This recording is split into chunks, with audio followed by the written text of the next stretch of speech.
everybody and welcome back to the United Stand. This is your road trip for Manchester United versus Crystal Palace. Carrick ball is back. Will Michael Carrick remain unbeaten? Manchester United, if you were counting the Premier League from January the 1st, which unfortunately we don't, but if we were, Manchester United would be top of the league. Michael Carrick is on a sensational unbeaten run. As of now, it does date back to when Amorim is in charge as well. We did have a few draws towards the end of the Amorim tenure, but this unbeaten run is one for the ages. It's doing super well, so I'm hoping we can keep that going against Crystal Palace, and not just an unbeaten run. We want a win. We want a win. We want some good football at Old Trafford. I want to be off my seat, and that is what has come back to Manchester United since Michael Carrick has been in charge. I'm going to Old Trafford for games that Michael Carrick is managing, and I'm off my seat. It's enjoyable. I've got a smile on my face. People around me are happy, and that's exactly what we want to see. Crystal Palace, on the other hand, they're going through a little bit of a rough moment as of now. They are managing to stay out of that relegation zone. However, it's sort of all gone on a downward spiral since Oliver Glasner has announced that he will be leaving Crystal Palace at the end of the season. Currently not a Manchester United managerial target, which I'm quite happy about, to be honest. There was a point in time where I quite like Oliver Glasner, but the tactics, the formation, and the way it's all sort of spiralled out of control at Crystal Palace has put me off going for him to be the next Manchester United manager. So he would not be on my list of targets to be Manchester United manager. But it's mad how far Palace have fallen. I feel a little bit sorry for the fans, because at one point in time they were on top of the world, and now it really does seem like their team is decimated and the fans are unhappy. However, Crystal Palace has been a tough team for us in the past. I'm going to get up our past results in a second, but there's other questions that we can ask in the game that is going to be played at Old Trafford. Is Benjamin Sesko finally going to get a start under Michael Carrick? That is a question. Sound off in the comments. I'm going to explain my thoughts on this in just a second. But should Benjamin Sesko start, and will he start? Because they're two different questions. Will Michael Carrick do it? Should Michael Carrick do it? So get your comments in, let me know on that. I don't want to be on the fence, I really don't, but I feel like I am on this topic. What I would say though is that if I was pressed for a decision, for example, if someone hooked me up to a lie detector right now, I would say I think Benjamin Sesko deserves a start. I think if a player is showing you off the bench what he can do, I think if he's coming on, winning you vital points, he deserves to get a chance to start.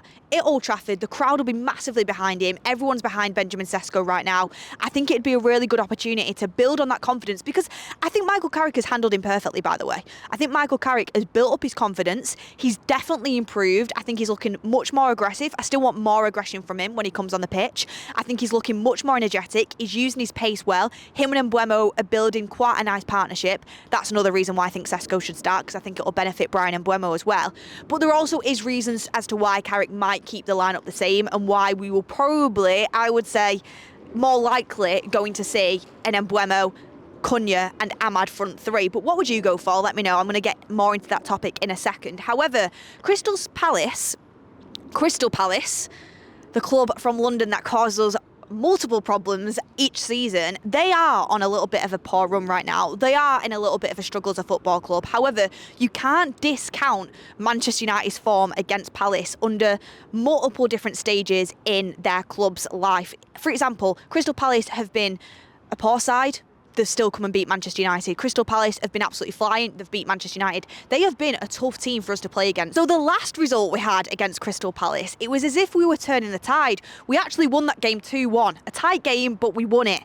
However, before that, it doesn't make for good reading. Before that, it was a 2-0 loss to Crystal Palace. Before that, it was a 0-0 draw to Crystal Palace. Before that, it was a 4-0 loss to Crystal Palace.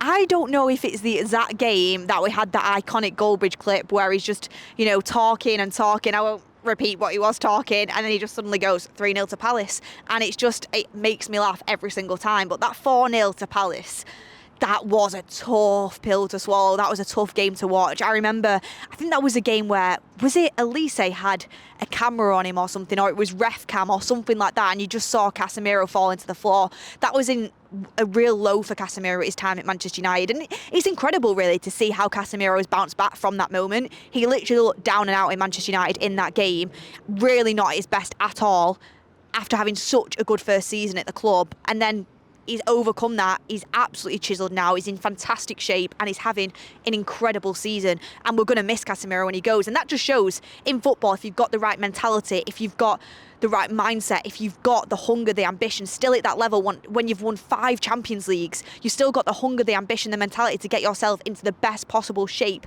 and the best possible form to have a great last season at Manchester United and fight for Champions League football. It just shows the sort of character Casemiro is, really. But however, that 4-0 result to Palace does sort of always remind me of that. And then before that, it was a 1-0 loss to Crystal Palace. So within the last 5 games against Crystal Palace, Man United have had 1 win, they've had 3 losses and 1 draw. Doesn't make for good reading. However, Michael Carrick's here. Michael Carrick's here. To be fair, the last game we did beat them 2-1, but Michael Carrick's here. Good football is taking shape, especially at Old Trafford, and I do expect to win this game, especially in the position that Palace is in. Get in the comments as well, does anyone still fancy Oliver Glasner as a candidate for Manchester United manager? I don't at all. I really don't, after everything the way it's played out at Palace. But does anyone still fancy it? Because it could be Oliver Glasner watch if you did fancy that. I would question if you did, but there might be some people out there that don't have that recency bias and actually have taken into account his previous success, his previous clubs for the likes of Frankfurt and what he's done winning trophies at Crystal Palace. People might like that, so get in the comments and let me know what you think.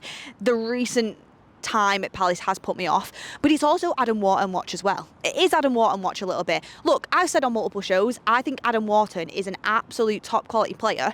I just think for the money that Manchester United have and the budget that we have to spend on the midfield, he just wouldn't be one of my top options, because I'm looking for a midfielder that can combine with Kobbie Mainoo and make an absolutely powerful combination in the midfield that are going to complement each other massively. And I just don't know if Wharton and Mainoo complement each other.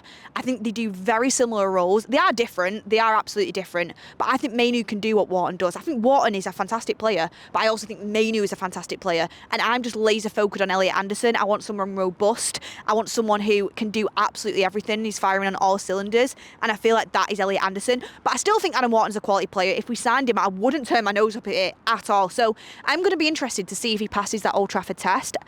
It's like I do and I don't. I want to see him do well because he's someone we might sign in the summer. However, I don't want to see him do too well because I want Manchester United to win the game. It's like when Baleba came to Old Trafford with Brighton, he had an absolute stinker. There was literal fans around me screaming, don't sign him because of how poor of a game he had. You know, that ground can swallow you up. It swallowed up Manchester United players before. So let's see how Adam Wharton does. But for sure, the one I'm looking at is Elliot Anderson. However, I digress. For this game against Crystal Palace, how is Michael Carrick going to line up? And I think we can say, unless Lisandro Martinez has an absolutely magical recovery, fingers crossed he does, I think it's going to be the exact same team again. I really do. And there's question marks whether Benjamin Sesko should be in the starting lineup. I just think Carrick will keep it the same. I would start Sesko. However, who are we to question Carrick when he started that lineup against Everton? It's away, it's a Hill Dickinson. He does go and get a result. You are expected to be on the front foot. Absolutely, you're expected to be at the front foot at Old Trafford. We want to see goals. We want to see exciting football. But I just have a feeling he'll know Crystal Palace's strengths and he might want to keep it tight from the beginning. And he feels like Ahmad's work rate, Cunha's work rate and Buemo's work rate and their ability to press and get around the pitch and make it difficult for Palace to play out might come into Michael Carrick's thinking when he is picking that starting 11. By the way, if Martinez isn't fit, I want him to be fit. I have no qualms with Lenny Yoro starting. I think he grew into the game. He definitely grew into the game at the Hill Dickinson Stadium, but he got a clean sheet. He came into the team after quite a few games without starting a game for Manchester United. Harry Maguire led the back line excellently. Sonny Larman's obviously helped. But I thought Maguire and Yoro did really, really well together, and I'd be happy to see that again at Old Trafford. I think it'll work fine. So Lenny Yoro, I'm excited to see him grow into that role, and I think he did really well against Harry Maguire. No qualms about him starting whatsoever, so I'm happy with that. Sonny Larman's is obviously going to start. Dallow's going to start right back. Shaw's going to start left back. You're going to have Casemiro, Mainoo, Bruno midfield, and it's just the front three. Ricky made an interesting argument to me, and he said he thinks Ahmad and Buemo and Cunha all starting is part of a plan because he doesn't want to concede early doors. He wants to keep it tight. Carrick is getting clean sheets. I think he's had 3 clean sheets so far, which is a really good rate for considering how we were at in the Premier League. I think Ruben Amorim had very, very few clean sheets, very, very few. I think it was 2. You'd have to fact check me on that, but it was few clean sheets, whereas Michael Carrick has really sort of clamped down on the defensive side of the game. And Ricky said to me, it's a plan. He's not going into a game thinking how many goals can we score. Of course he wants to score goals, of course he wants to win, but he knows with the players in that team, Manchester United can score goals. We've done it all season. Cunha's got a goal in him, Bruno's got a goal in him, and Buemo's got a goal in him, Ahmad's got a goal in him. Like, we've got Harry Maguire off a set piece, Casemiro off a set piece has a goal in them. We've got players with quality who can score goals. He's going into the game thinking, let's keep it tight, let's make sure we don't concede. And he's really putting emphasis on that defensive shape. And Ricky is saying he starts the game with Mbeumo, Cunha and Ahmad because the team shape is perfect when we have them three on the pitch. They can still get in good attacking positions and create goals. However, the work rate and the way that they stop the passing lanes, it's going to minimise Crystal Palace's opportunities on Everton's opportunities of getting anything going at our goal. And to be fair to him, I was looking back at that Everton game, and I'm not blaming Sesko for this whatsoever. Sesko came on and won us the game. However, after Sesko scored, of course there's different points in the game, but when Sesko come on, Everton did come on to us a lot more, and we did give away a lot more opportunities. I still think the defence did really well. I'm not slighting Sesko. I would start Sesko in this game. I think at Old Trafford you've got to be positive. I think when a player does really well for you off the bench, you've got to reward him. And another reason I would start Sesko is because I actually think Mbeumo is better just pulling off Sesko to the right. His crossing when he was at Brentford statistically was the best in the league that season before he left Brentford, and even before that it was excellent. His partnership with Visser was amazing, and I think him and Sesko could kind of emulate that partnership he had with Visser when they were both on form. Sesko and Mbeumo playing off each other, you can sort of see it already. In that West Ham game, it was Mbeumo that put in the cross to Sesko. And obviously Sesko did the hard work. I mean, that goal was fantastic, but the cross was good.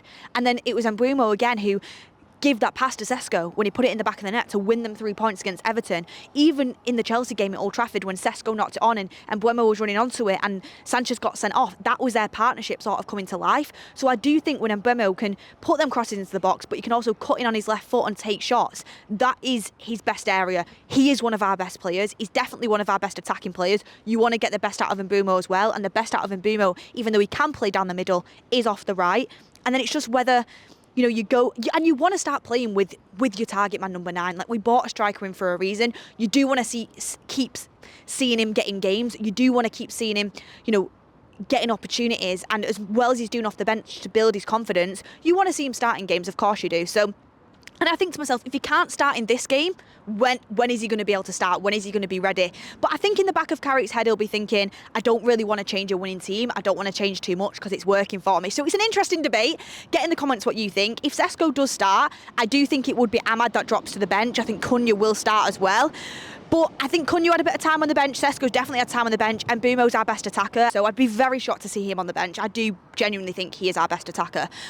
I suspect it would be Ahmad on the bench. I think Ahmad over the course of 90 minutes is a fantastic player. People got onto him because his output's not quite been there. Maybe he does need, to gain that little bit of hunger, come off the bench the same way Cunha did and have that effect on the game. But I don't think he's doing anything wrong in his game at all. I think his game is fantastic. Of course, there's always something a player can work on, but I think Ahmad's overall 90 minutes is top quality and I think is important to the team. So let's say, if I was to put money on it, I'd say he's going to go with Cunha, Ahmad and Mbeumo. And let's see, Sesko will be chomping off the bit to get off the bench and get a goal if that is the case. But let me know in the comments what you would go for. Smash a like on the video if you've not already. My score prediction is, I'm going to go 3-1 to United. I think Palace will get a goal, but I think we are going to win this game. I think Old Trafford's going to be on fire. I think the atmosphere is going to be electric. We've got every game is a cup final now to the end of the season. Palace, there is no way they should be getting anything from us. I'm going 3-1 Palace. Let me know in the comments what you're thinking. And come on, United.